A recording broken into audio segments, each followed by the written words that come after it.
कुमार उपाध्याय कक्षा 12 के विद्यार्थियों का ऑनलाइन क्लासेस में माँ शारदा उच्चतर माध्यमिक विद्यालय में स्वागत करता हूँ।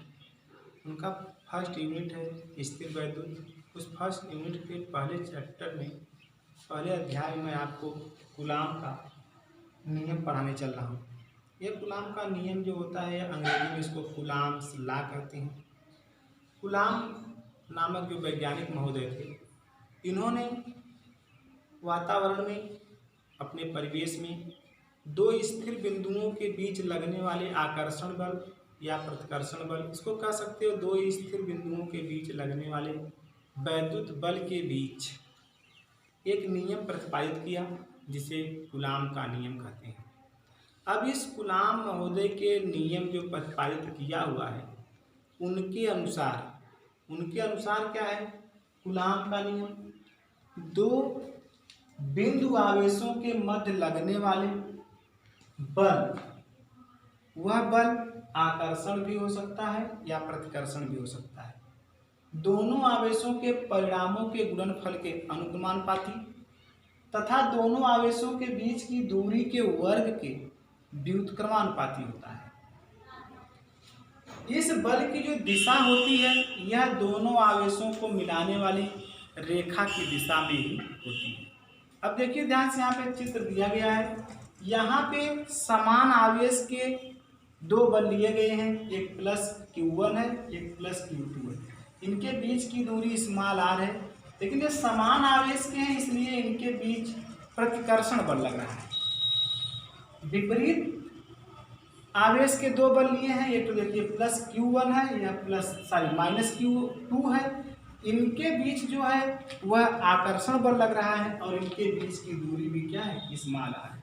इसीलिए कूलाम महोदय ने दिया कि दो स्थिर बिंदु आवेशों के बीच लगने वाले बल आकर्षण या प्रतिकर्षण दोनों आवेशों के परिणामों के गुणनफल के अनुक्रमानुपाती तथा दोनों आवेशों के बीच की दूरी के वर्ग के व्युत्क्रमानुपाती होता है। अब देखिए प्रमाण में आपको क्या बताया जा रहा है, यह प्रमाण है।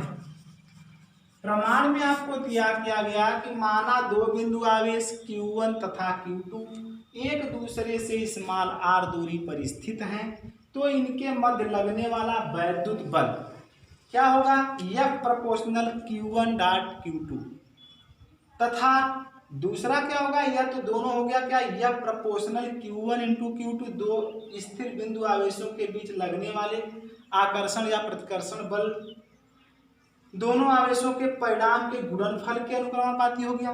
दूसरी भाषा में क्या कह रहा है, तथा उनके बीच की दूरी के वर्ग के व्युत्क्रमानुपाती है, इसलिए कहा गया यह प्रोपोर्शनल 1/r²। अगर इसको हम F proportional Q1 into Q2 को समीकरण 1 मान लूँ तथा F प्रोपोर्शनल 1/r² को समीकरण 2 मान लूँ, तो मैं लिख सकता हूँ या हम लिख सकते हैं फ्रॉम फर्स्ट एंड सेकेंड क्या हो गया, दोनों F प्रोपोर्शनल के बराबर है, तो लिख सकते हैं हम F प्रोपोर्शनल Q1 Q2/r²। अब हम अगर इसमें बराबर इसको मैं करूँ तो एक तो स्थिरांक अर्थात नियतांक लग जाएगा, तो मैं इसको लिख सकता हूँ दूसरी भाषा में F बराबर K Q1 डॉट Q2/r²। जहाँ K अगर आपसे कोई पूछे कि क्या है तो आप क्या बोलेंगे, K एक अनुक्रमानुपाती नियतांक है। K का मान आवेशों के बीच के माध्यम पर तथा आवेश जो होता है दूरी तथा बल के मात्रकों पर निर्भर करता है।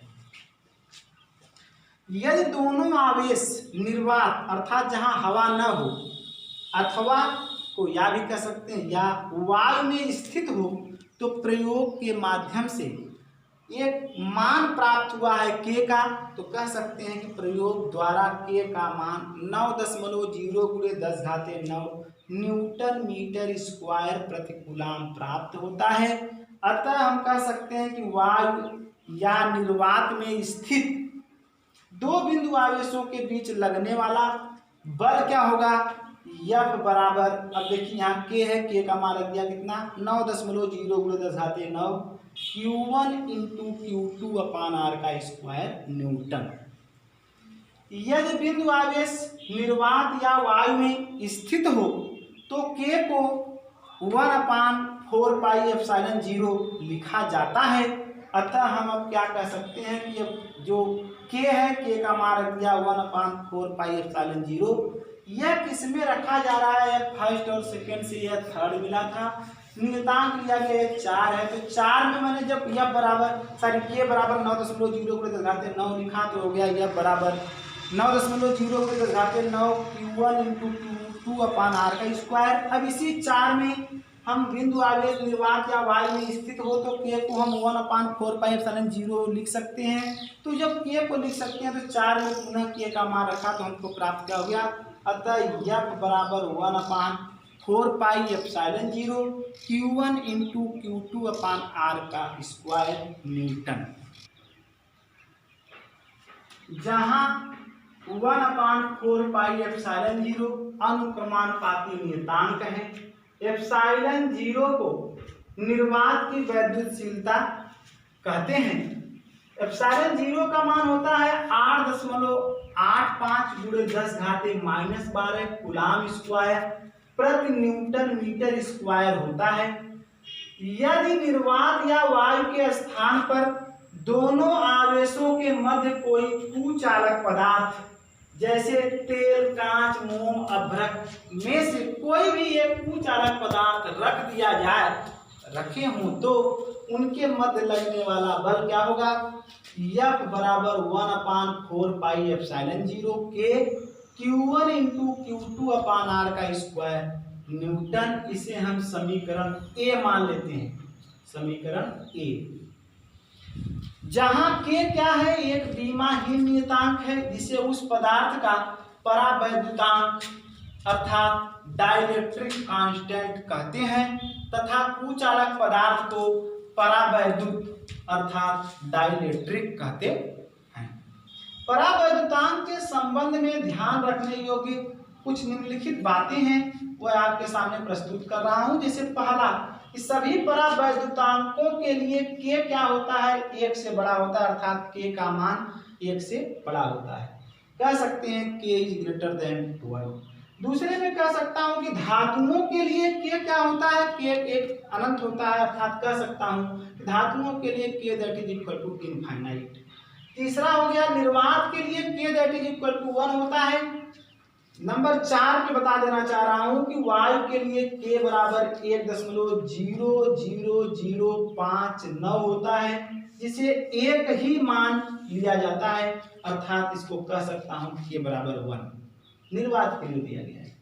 समीकरण A, जो समीकरण A है, के सूत्र में एप्सिलॉन 0 k के स्थान पर केवल एप्सिलॉन का प्रयोग कर सकते हैं, अर्थात एप्सिलॉन एप्सिलॉन 0 के एप्सिलॉन को उस परावैद्युत माध्यम की निरपेक्ष वैद्युतशीलता एब्सोल्यूट परमिटिविटी कहते हैं। अतः हमको इस सब से यह निचोड़ यह प्राप्त हुआ कूलाम जी के नियम के अनुसार कि अतः F बराबर 1/4 पाई एप्सिलॉन Q1 × Q2/r का स्क्वायर न्यूटन। यही कूलाम का नियम है। आप लोग से निवेदन है, स्टे होम, सेफ लाइफ, घर पे रहिए, सुरक्षित रहिए, सोशल डिस्टेंसिंग का पालन करते रहिए। जय हिंद, जय भारत।